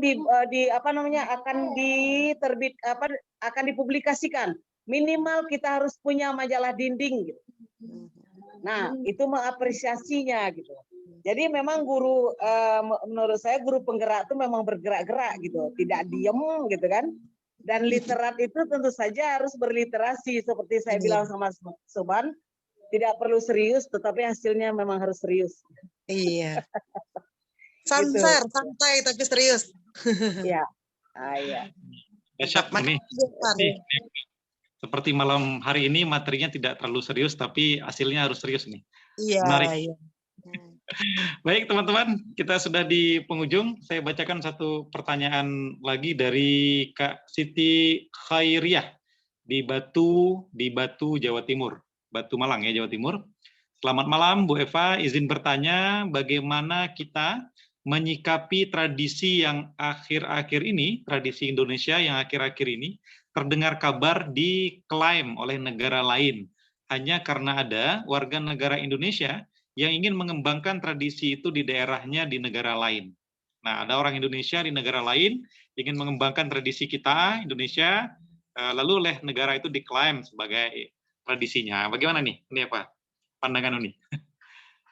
Iya, kembali pada yang substansi ya, bahwa kita memang harus mencatatkannya gitu. Mencatatkannya itu ya di bidang pelindungan itu tadi. Kita kembali ke bidang pelindungan bahwa ada pendokumentasian dari tradisi-tradisi yang kita punya itu. Dan tentu saja ini memang perlu upaya bahwa kita memiliki banyak tradisi. Kemudian itu memang kita catat, terutama kita catatkan di dalam bentuk dokumen, dan kalau bisa itu bisa dikembangkan gitu. Dan persoalan mengambil gitu, seperti yang dilakukan oleh negara tetangga itu sebenarnya itu tidak perlu terjadi jika kita memang menghargai apa yang kita punya. Tetapi kan kebanyakan, dan itu sudah umum, bahwa kita merasa sesuatu itu berharga dan milik kita ketika sudah di tangan orang lain gitu. Biasa seperti itu. Nah, untuk mengatasi itulah dilakukan ada semacam bentuk WPATB namanya gitu. Bagaimana mengambil dan mengklaim bahwa batik itu milik kita dan itu ada catatan, ada sertifikasinya gitu. Nah, itu di Dirjen Kebudayaan tempatnya. Kemudian ada asosiasi tradisi lisan yang mewadahi gitu. Nah, sama juga ada bahasa di Sawah Lunto itu namanya bahasa Tangsi yang diteliti oleh Ersa istrinya si Agus itu. Kemudian itu kan bahasa yang itu temuan gitu. Kemudian dilakukan oleh Asosiasi Tradisi Lisan itu diajukan sebagai warisan tak benda milik kita gitu. Akhirnya menjadi milik kita gitu. Bahasa yang berbeda karena itu bahasa daerah pertambangan gitu. Nah, itu contohnya gitu. Ya, membendung ini kan kita tidak bisa ya, membendung kemajuan kita nggak bisa. Yang bisa kita lakukan adalah bergulir dengan waktu, kemudian kita bergerak untuk untuk mempertahankan dan rasa memiliki itu lebih dipertinggi gitu. Nah, itu kan ada wadah. Wadahnya itu literasi itu tadi. Wadahnya itu ya sekolah gitu. Dan yang paling utama tentu saja ujung tombaknya guru. Saya selalu memberi ini yang salut terhadap guru, ayolah bergerak gitu loh terhadap guru. Ya gitu. Baik, terima kasih Neva, Kak Siti, demikian ya. Jadi memang hak kekayaan intelektual kita ya harus tercatat gitu ya. Dan kekayaan budaya kita juga harus terlindungi, maka tentunya Badan Pelindungan dan Sastra di Kementerian gitu. Nah, jadi saya sepakat tadi si Neva, kita baru mulai menghargai ketika karya itu hilang gitu. Ketika ya sama seperti dengan seseorang misalnya kita baru merasa kehilangan dengan seseorang atau lainnya ketika sesuatu atau seseorang itu sudah tidak ada lagi di sisi kita, kan begitu? Iya, betul. Oh iya Han, tambahan gini. Untuk teman-teman yang kelas menulis ini juga ayolah menulis gitu. Ayolah menulis. Kemudian banyak wadah yang tersedia. Saya bicara tentang Badan Bahasa. Di Badan Bahasa ada namanya laman di Badan Bahasa. Kemudian di setiap balai dan kantor itu pada umumnya gitu. Balai dan kantor itu juga ada wadah menulis gitu. Menuliskan tentang bahasa dan tradisi itu gitu. Nah, ayolah menulis seperti ada di Kendari, di Riau juga ada, NTB juga ada gitu, di balai-balai dan kantor gitu. Dan itu berhonor loh gitu loh. Nah, dan kemudian kalau bicara bagaimana dengan tradisi lisan itu, saya mengajak yuk kita menulis gitu. Ada PR lah di setiap sesi itu, semestinya kan supaya tidak memberi tugas sih Han, cuman untuk mengetahui gitu bahwa apa yang kita mengerti dan kita sampaikan itu juga sampai ke pengertian orang yang kita ajak berdiskusi itu gitu. Dan kemudian sekalian juga untuk mencatatkan tradisi-tradisi kita yang ada di seluruh Indonesia.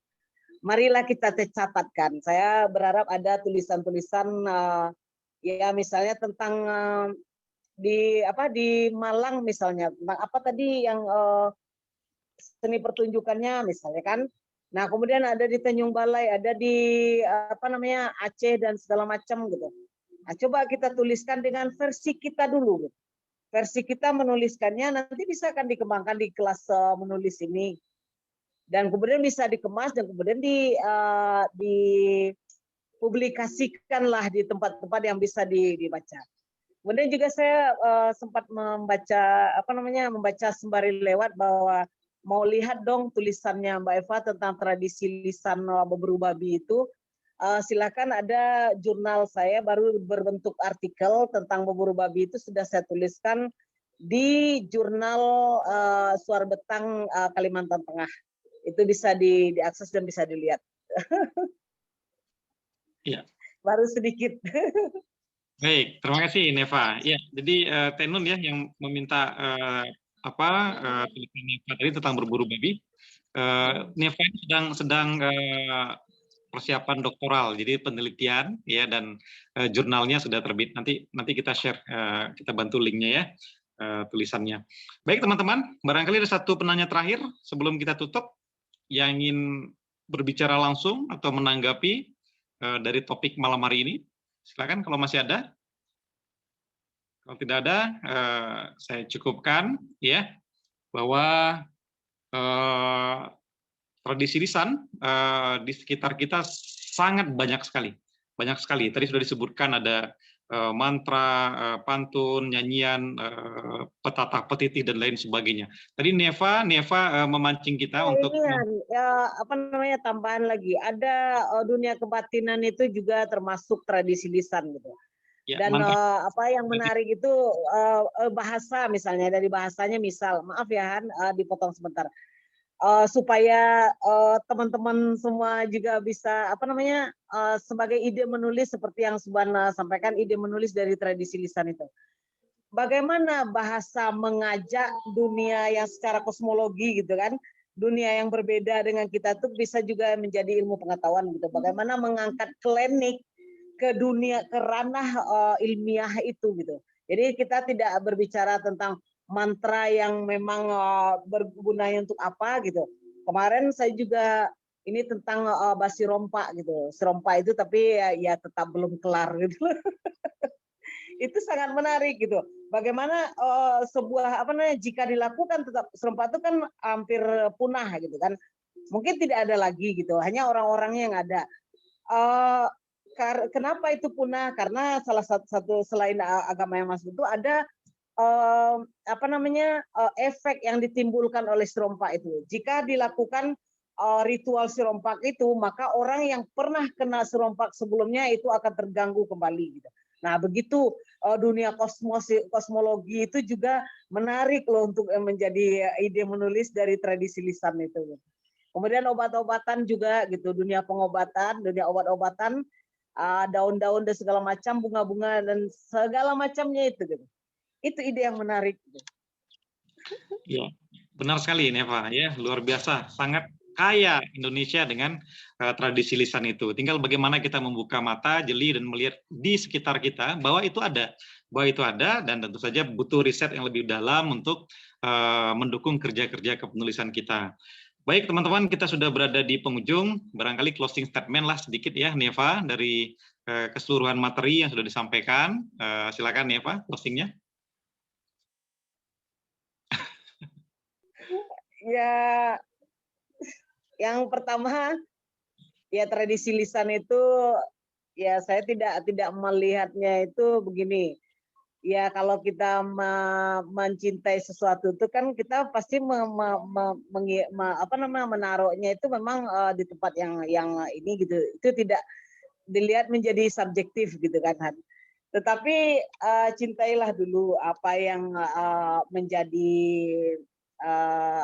yang ada di diri kita gitu. Artinya untuk menulis maka lingkungan yang terdekat dulu tuliskan gitu.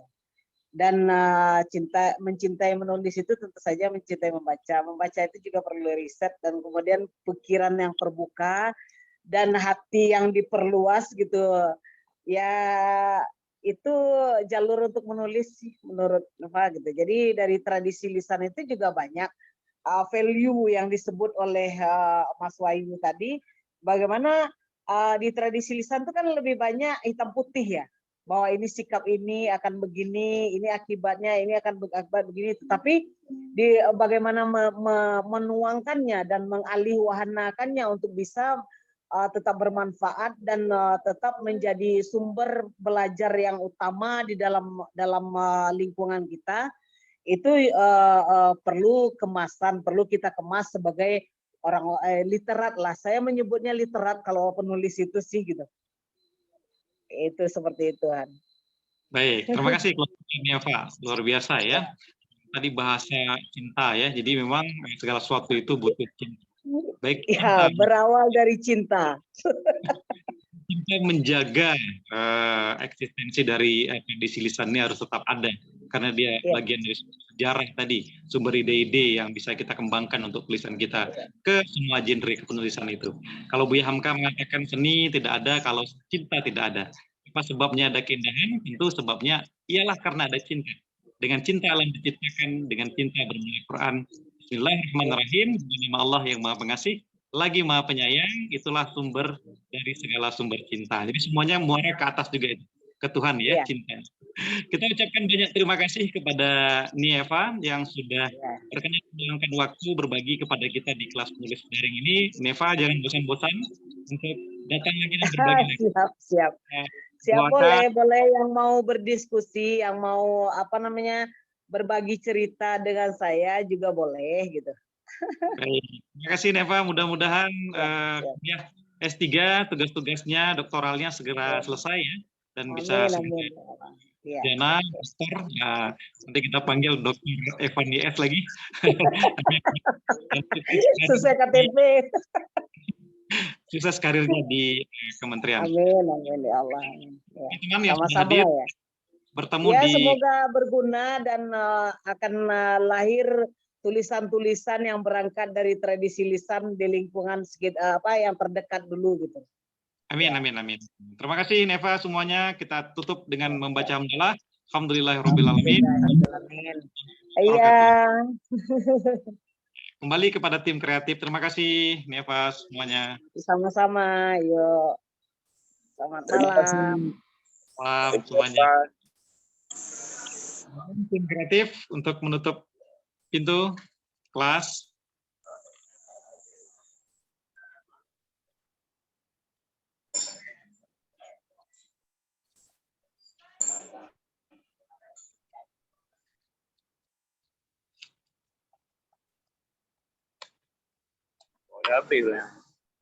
Ya, boleh teman-teman live group silakan ya. Selamat beraktivitas kembali.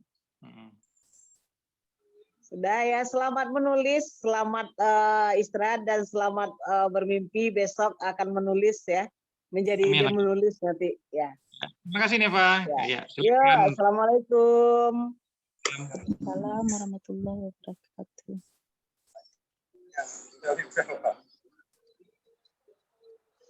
Terima kasih. Terima kasih Pak Subhan. Sama-sama Pak Zab, boleh silakan pamit, boleh selamat istirahat.